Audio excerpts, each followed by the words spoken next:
বদলে যাচ্ছে র্যাবের নাম, বড় সিদ্ধান্ত আসতে পারে আজ। বিতর্কিত কর্মকাণ্ডে জড়িত থাকার অভিযোগে র্যাপিড অ্যাকশন ব্যাটালিয়নকে বিলুপ্তির যে সুপারিশ এসেছে সে বিষয়ে আজ মঙ্গলবার বড় ধরনের সিদ্ধান্ত আসতে পারে। বিকেলে স্বরাষ্ট্র মন্ত্রণালয়ে আইন শৃঙ্খলা সংক্রান্ত উপদেষ্টা পরিষদ কমিটির সভায় বিষয়টি উঠতে পারে বলে সংশ্লিষ্ট সূত্র কালের কণ্ঠকে জানিয়েছে। জুলাই আগস্ট গণ অভ্যুত্থানে সহিংসতার ঘটনায় জাতিসংঘ থেকে যে প্রতিবেদন দেওয়া হয়েছে সেখানে র্যাবকে বিলুপ্তির সুপারিশ করা হয়েছে।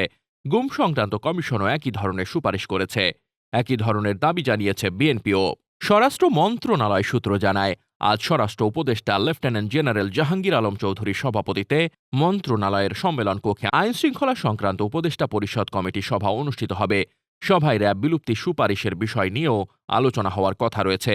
সংশ্লিষ্ট এক কর্মকর্তা গতরাতে কালের কণ্ঠকে জানিয়েছেন, র্যাব বিলুপ্ত না করে অন্য নামে সংস্থাটিকে চালানো যায় কিনা এমন চিন্তা ভাবনাও করা হচ্ছে। তবে উচ্চ পর্যায়ের বৈঠকেই এ নিয়ে সিদ্ধান্ত হবে। তার মতে, সভায় যে সিদ্ধান্ত নেওয়া হবে সেটি প্রধান উপদেষ্টার অনুমোদন সাপেক্ষে বাস্তবায়ন হবে।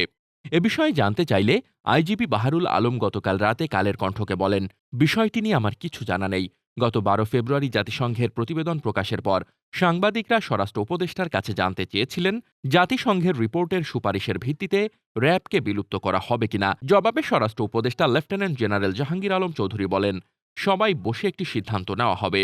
গত ১৪ ডিসেম্বর প্রধান উপদেষ্টা ডক্টর মোহাম্মদ ইউনূসের কাছে গুম সংক্রান্ত কমিশন তাদের প্রথম প্রতিবেদন জমা দেয়। ওই প্রতিবেদনেও গুরুতর মানবাধিকার লঙ্ঘনমূলক কাজে জড়িত থাকার অভিযোগে র্যাবকে বিলুপ্তির সুপারিশ করা হয়।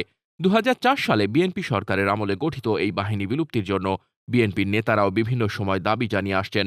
গত ১০ ডিসেম্বর দুপুরে রাজধানীর গুলশানে বিএনপি চেয়ারপারসনের রাজনৈতিক কার্যালয়ে এক সংবাদ সম্মেলনে দলের স্থায়ী কমিটির সদস্য মেজর অবসরপ্রাপ্ত হাফিজ উদ্দিন আহমেদ বলেন, র্যাব অসংখ্য হত্যাকাণ্ডের সঙ্গে জড়িত, তাই আমরা অন্তর্বর্তী সরকার গঠিত পুলিশ সংস্কার কমিশনের কাছে র্যাব বিলুপ্ত করার সুপারিশ করছি।